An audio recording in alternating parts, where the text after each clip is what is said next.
Good morning, ladies and gentlemen. May I have your attention, please? Thanks. Raise your hand if you didn't get a red mark for today, the 1st of April. Okay, let's go ahead and take a look at our travel and tail. And so Tom is sneaking out, oh my goodness, to go to Jerry's house to watch Transformers, which is totally a borderline school inappropriate movie, right? On the appropriate side of borderline school inappropriate, so they're off to do that. We're going to go ahead and describe the situation, right? Using a graph for position, we could call it S of t, and velocity, we could call it V of t. And so we're going to make two separate graphs. I saw that many of you did a nice job. So let's go ahead and label this top graph then our position S of t, and our position away from home, right? Our distance away from home is going to be measured what? Well, probably in blocks, right? This makes sense to measure it in blocks since we know that Jerry's house is 8 blocks away.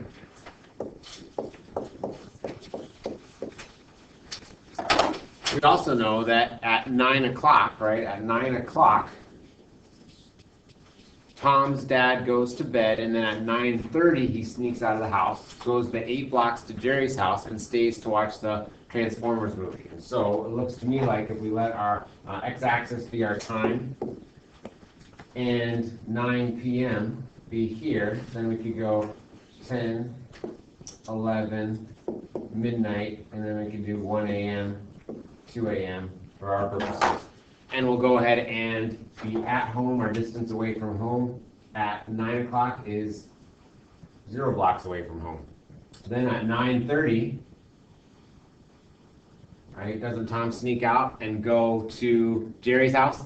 And so he goes, let's just say arbitrarily, it takes an hour to do the 8 blocks. And so we'll go up here. So it looks like in 1 hour, we'll say that he traveled 8 blocks. And then he stayed and watched the movie Transformers. What's happening to his distance away from home, right, during the movie? Peter?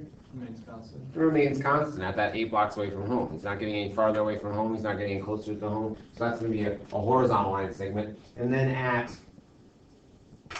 suddenly, Tom realized his dad would probably be waking soon, so he quickly returned home via the same route and back in bed by 1:30. So I'll go ahead and start here at the 1:30 and go backwards, and I'll say that he quickly goes back. So now let's say it only takes him a half hour to get back home. So we'll do a little bit steeper here. Now everybody's graph is going to be a little bit different, but they should share some common features. Raise your hand at this time if you had a similar graph for your distance away from home S of t.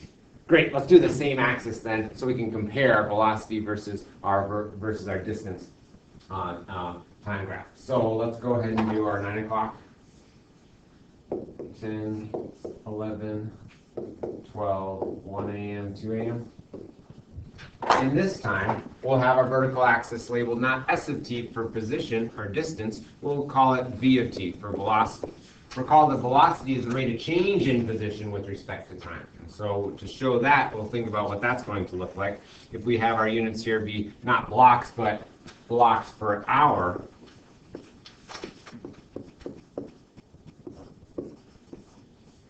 we'll see how that corresponds into a picture. And so what is Tom's velocity when he is at home in between 9 and 9:30? Well, his velocity, his rate of change in position, is 0. So we'd be down on the x-axis from 9 to 9:30.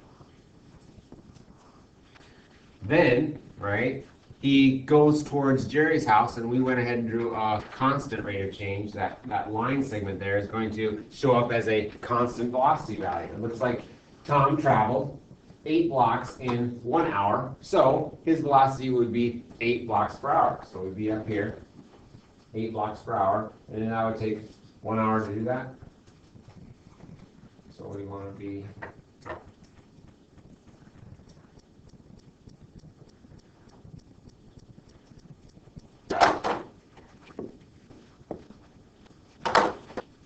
what's Tom's velocity while he's watching the movie Transformers?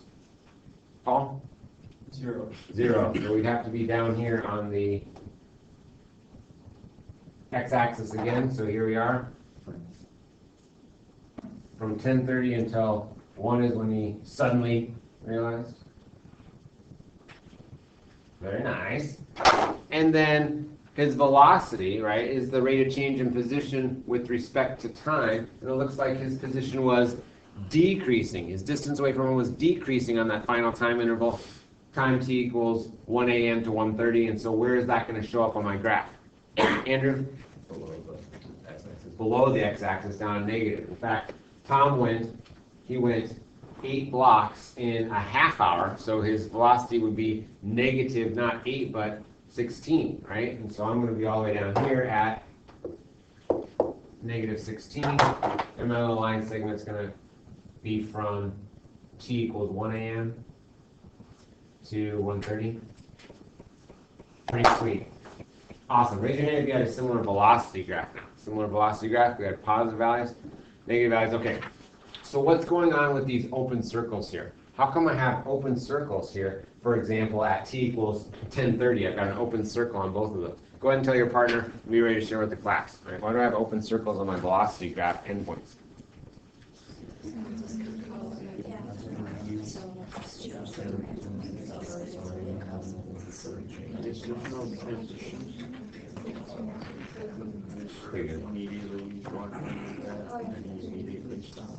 Okay, so why do I have open circles on my velocity graph? Alex and Meg? Because on the distance traveled, there's a cusp, so it would be a discontinuity on the velocity graph. But how come? What's the relationship between velocity and position? Because velocity is the derivative of position, so the derivative is undefined at a cusp. Absolutely, good job. Meg's pointed out that velocity is the first derivative of my position graph, and so if the left-hand slope doesn't match the right-hand slope, as is the case with any cusp, then the overall slope does not exist, meaning the first derivative does not exist, so we can't fill in, right? We can't fill in those circles. Nice job, you guys. Awesome. Okay, let's go ahead and take care of our review check. We're going to do 2 separate checks, and then our Unit 10 OTL number 0 prerequisite. I'll pause the recording while we do placement. Okay, ladies and gentlemen, and so you've already worked with distance traveled, right, and displacement in first semester. You've also seen it in the context of motion problems, like in physics or other classes like that. And so displacement, right, displacement refers to the net change in an object's position over an interval. The difference between your ending position and your starting position is the displacement of an object over that interval. The displacement could be the same or different than the overall distance traveled over that same interval. The total distance traveled over an interval is always going to be positive, right? Since this is a distance, right? Any distance traveled, whether in the positive direction or the negative direction, will count as a positive contribution to your overall distance traveled.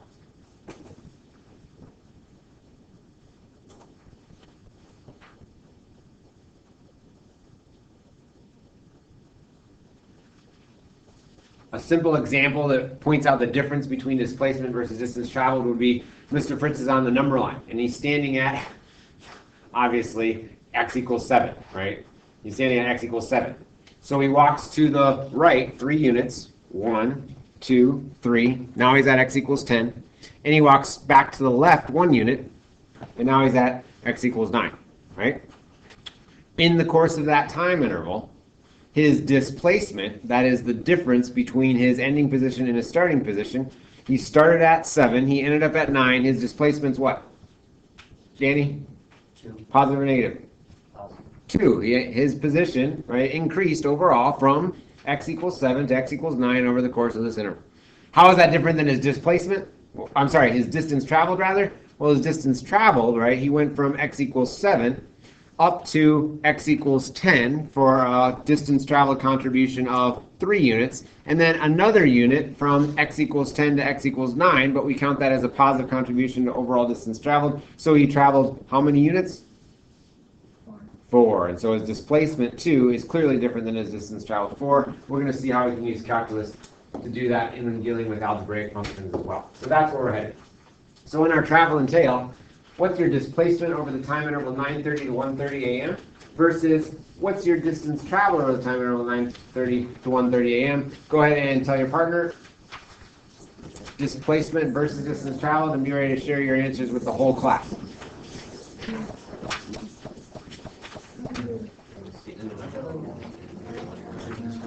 displacement of the distance traveled. Okay, go ahead and share with the class your guys' response. So what was the displacement for Tom over the course of the time interval 9:30 p.m. to 1:30 a.m.? Katie and Savannah?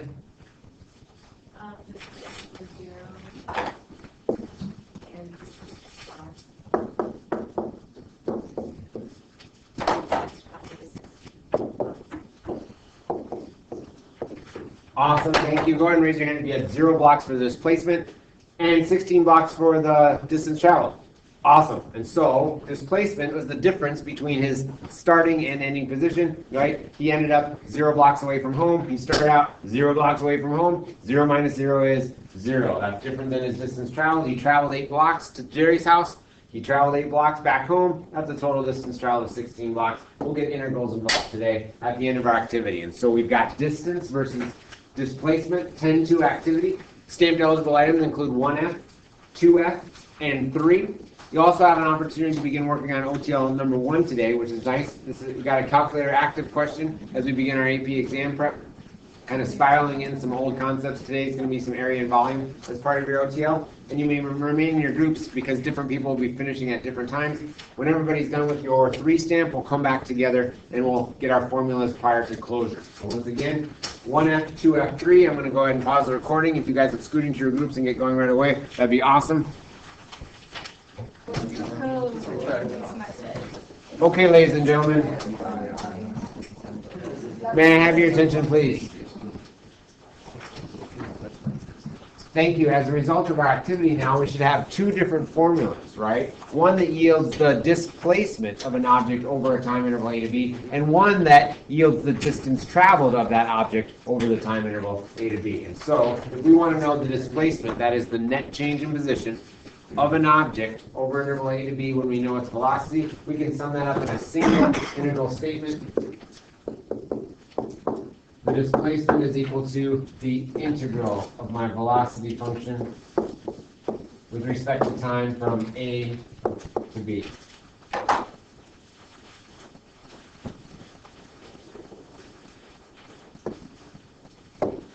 How is that different than my formula for the distance traveled, right? What's different about that expression if we want to know the distance traveled for an object over an interval A to B when we know its velocity function v of t?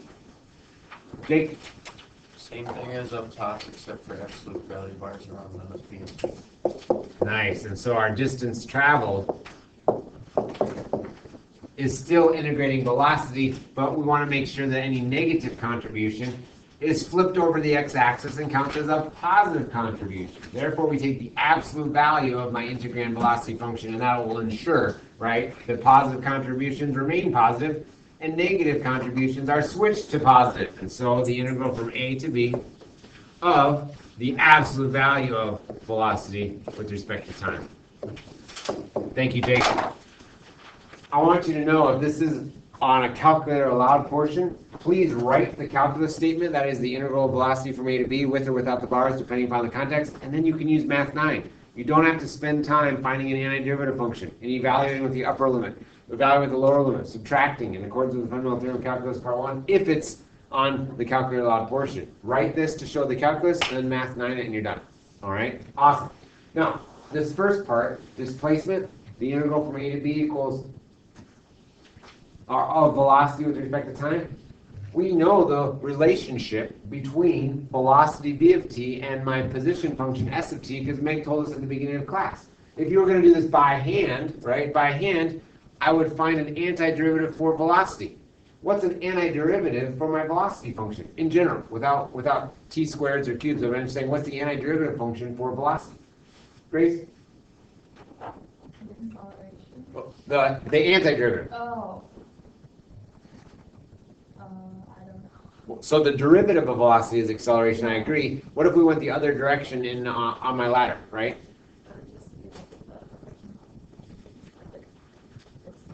Absolutely, right? My distance function, or we could call it position function, s of t. And so if I find an antiderivative for my integrand b of t and call it s of t, I would do what to evaluate this by hand? Well, I'd plug in the upper limit into my position function, plug in my lower limit to my position function, and subtract the two, and what would I get?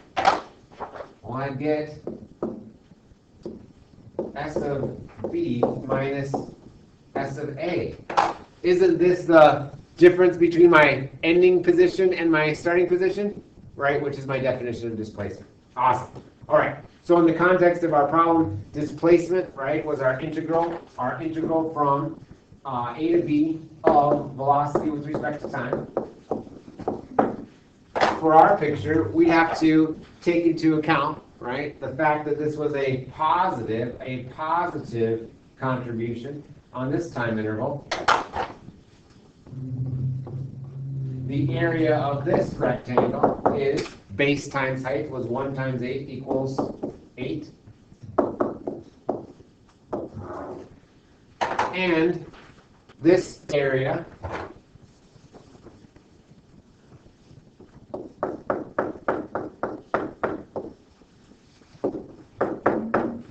is a negative contribution towards displacement, right? Because my velocity is beneath the x-axis. That area then would be base 1/2 times height 16 equals 8. But because we're beneath the x-axis, this would be negative. So my overall displacement would be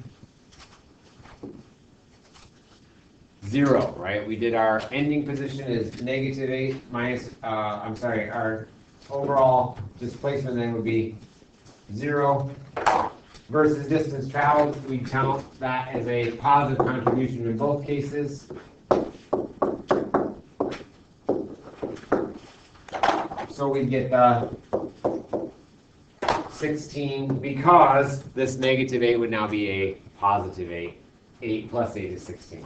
All right, let's go ahead and close it up then. The net change in an object's position over an interval. The net change in an object's position over an interval is called what? What's that quantity called? Paul? I'd say displacement. Displacement is correct. Thank you. If an object's displacement is negative, what must be true about its position over the interval? So if the displacement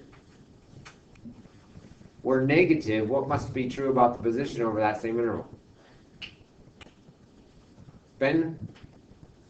It's behind the starting point. Yeah, the position must have decreased and ended up behind the starting point. So position must have decreased. Nice.